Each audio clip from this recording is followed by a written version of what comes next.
안녕하세요. 네, 불타는 금요일 밤입니다. 불타는 금요일 밤에 소주 드시러 안 가시고 이렇게 프리젠테이션 파티에 오신 것을 환영합니다. 저는 4번 타자 정이 많은 남자 정만입니다. 썰렁하죠? 올겨울도 많이 치우셨나요?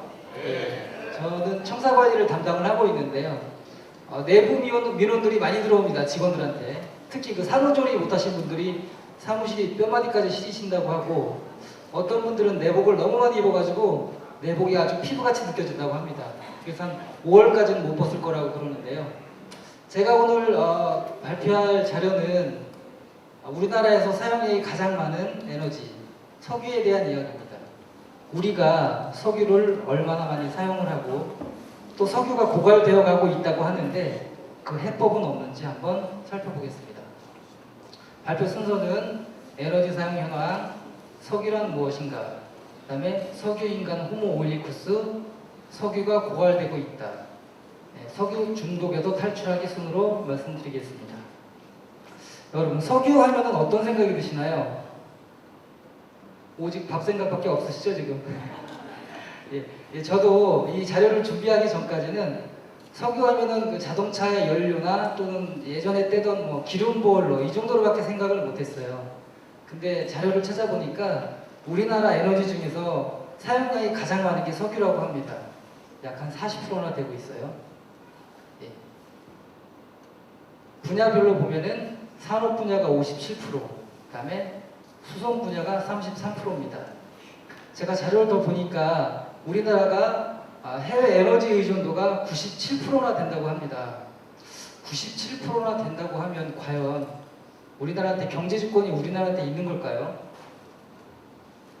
사람들은 석유를 사막의 검은 다이아몬드 또는 번영과 욕망의 샘, 마법의 액체, 산업의 혈액 이렇게 다양하게 표현을 합니다.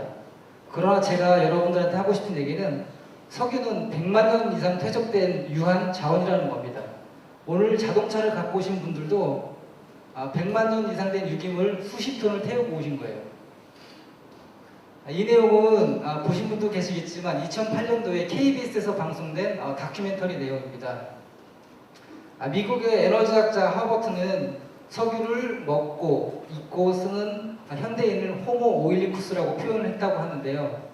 석유는 산업 분야나 교통, 의료, 국방 다양한 분야에 매우 요긴하게 쓰고 있습니다. 그러나 우리 일상생활에서 우리가 체감하지 못하고 있는데 일상생활에서는 석유를 어떻게 활용하고 있는지 동영상을 보겠습니다. 석유 없이는 아무것도 할 수 없다니 과연 그럴까?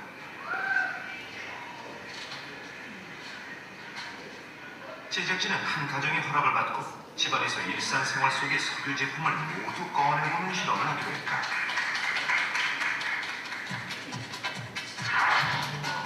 싱크대와 세면도구는 석유 플라스틱으로 만든 것이고 장난감은 물론 소파와 같은 가구도 석유 합성 제품으로 만든 것이다. 실험 생각보다 부족하고 바깥으로 나온 석유 제품의 양은 마치 이삿짐을 방불케 했다.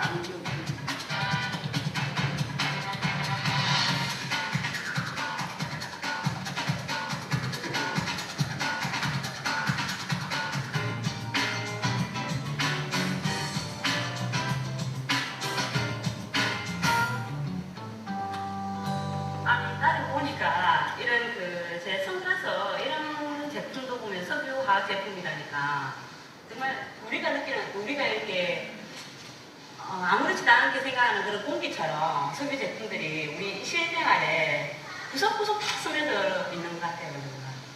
정말 놀랍네요. 우리가 느끼지 못해서 그렇지 석유는 정말 어디에나 존재합니다. 이뿐만이 아닙니다. 석유를 먹고 마시기까지 하는데요. 여러분들은 석유를 어떻게 드시나요?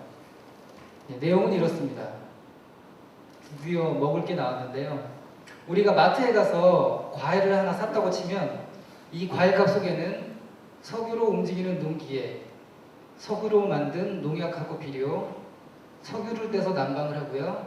석유를 만들어 포장재를 만들고 운송비까지 합하면 이 과일값의 70%가 석유값이라는 겁니다. 국민 1인당 석유 소비량을 기준으로 제가 우리 집 한 달 석유값을 한번 계산을 해보니까 한 달에 무려 170만 원이나 됩니다. 이 정도면 제 월급의 70% 정도 되는데요. 이 정도면 석유를 먹고 마신다는 표현에 동감을 할 수 있을 것 같습니다. 근데 과연 석유가 고갈된다고 하면 이제 우리는 의식주를 어떻게 해결해야 될까요? 우리가 이제는 석유가 없는 세상은 상상하기도 어려운데요. 국제에너지국에 의하면 46년 후면 석유가 고갈된다고 합니다. 에너지학자들은 2015년이면 석유 생산이 감소하기 시작하는 오일 피크가 온다고 합니다. 오일 피크가 오면 우리 인류는 한 번도 겪어보지 못한 오일 쇼크를 겪을 거라고 하는데요. 몇 가지 예를 들어보면 이렇습니다. 석유가 없기 때문에 정유사나 주유소까지도 국유화가 될 거라고 해요. 그리고 석유는 의료나 국방 분야 등 꼭 필요한 분야에만 사용을 하고 석유로 만든 생필품은 이제 시중에서는 구할 수가 없을 거라고 합니다. 학자들은 그래서 세계적인 경제 공황이 오기 전까지 최소 25년 전부터 준비를 해야 된다고 하는데요. 그러나 이미 세계 곳곳에서는 오일 피크에 대한 징후가 이렇게 나타나고 있습니다. 세계적인 에너지 연구기관들도 2010년대 오일 피크가 올 거라고 얘기를 하고 있고요. 오일 생산량은 감소하진 않고 있지만 늘어나지도 않고 있습니다. 근데 중요한 것은 대형 유전이 발견되고 있지 않다는 겁니다. 이제는 석유를 파다가 없으니까 오일 샌드, 모래에 묻은 석유까지 정유해서 쓰려고 하고 있어요. 그리고 앞으로 몇백 년은 석유 생산에 문제가 없다고 얘기하는 산유국들조차 관광산업이나 금융산업으로 국가의 정체성을 바꾸려고 하고 있습니다. 우리나라는 석유 소비량이 세계 7위나 됩니다. 우리나라도 2004년부터 신재생에너지 촉진법을 도입을 해서 약 9년간 법을 시행을 하고 있는데요. 사용량이 2.8%밖에 되지 않고 있습니다. 이 상태에서 과연 석유가 고갈되면 우리는 어떻게 될까요? 아마도 큰 시련을 겪게 되지 않을까 생각이 됩니다. 그러면 어떻게 하면 될까요? 석유 의존도를 높이려면 패러다임이 세계화에서 지역화로 바뀌어야 합니다. 지금까지는 값싼 석유를 바탕으로 전 세계에 있는 자원을 아주 저렴하게 수입해서 썼는데요. 이제는 석유값이 폭등하기 때문에 생필품을 자족할 수밖에 없습니다. 그럼 해외 사례 몇 가지를 보겠습니다. 농업 분야에서는 아파트 베란다나 건물 옥상 또는 도시 안에 있는 짜투리탕에다가 천연 비료와 지하 저장고를 이용해서 소비자가 직접 재배하고 판매하는 겁니다. 그리고 이들은 마치 전쟁을 준비하듯이 석유 없이 농사를 짓는 법을 아이들에게 이렇게 가르치고 있더라고요. 필요한 석유도 식당이나 가정에서 버린 폐식용유를 정제하거나 이 식물에서 바이오 에너지를 추출해서 이렇게 동네 주유소에서 팔고 있습니다. 여기 사례는 미국의 포틀랜드라는 항만 도시인데요. 우리와 같은 항만 도시인데 항만에서 쓰고 있는 중장비나 하역기계들 그리고 관공서에서 사용하는 모든 차량에 이 바이오 에너지를 사용하고 있었습니다. 건축물 쪽에서 보면요. 건축물에서는 에너지 손실을 최소화하기 위해서 벽을 최대한 두껍게 만들고 창호도 겨울철에만 빛이 들어올 수 있도록 각도를 조절을 합니다.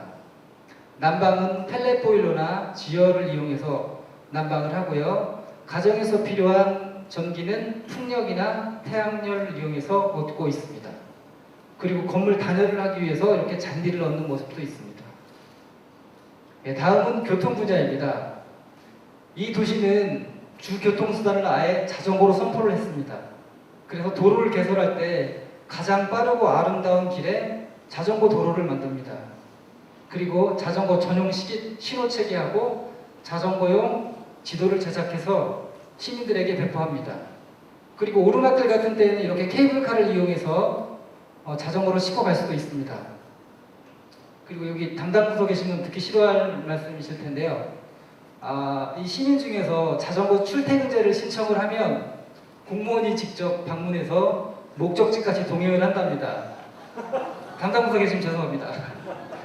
그리고 목적지까지 동행하면서 신호책이라든지 가장 편리하게 갈 수 있는 길, 이런 길을 안내해 주면서 자전거 이용을 활성화하고 있답니다. 여기 주차장을 보시면요.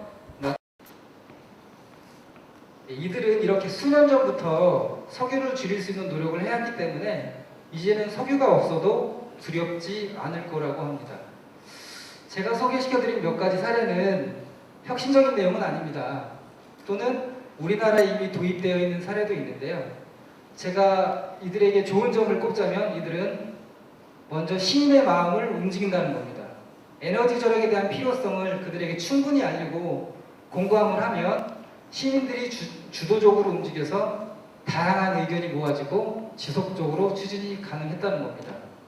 저도 이 자리를 빌어서 에너지 관련 업무를 하고 있는 담당자로서 여러분들과 에너지 절약에 대한 공감을 하고자 합니다. 마지막으로 세계 최대 산유국 사우디아라비아의 속담을 하나 소개하고 마무리할까 합니다.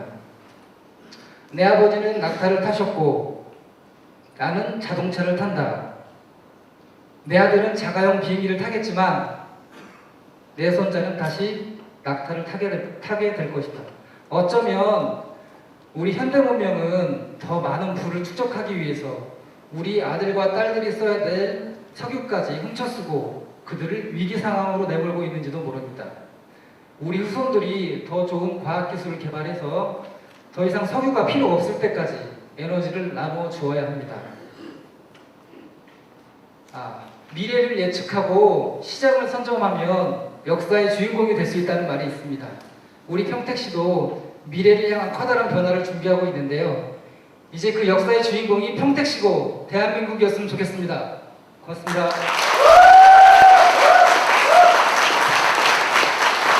석유시계의 정말 정만희 여사님께 큰 박수 한 번 더 보내주십시오.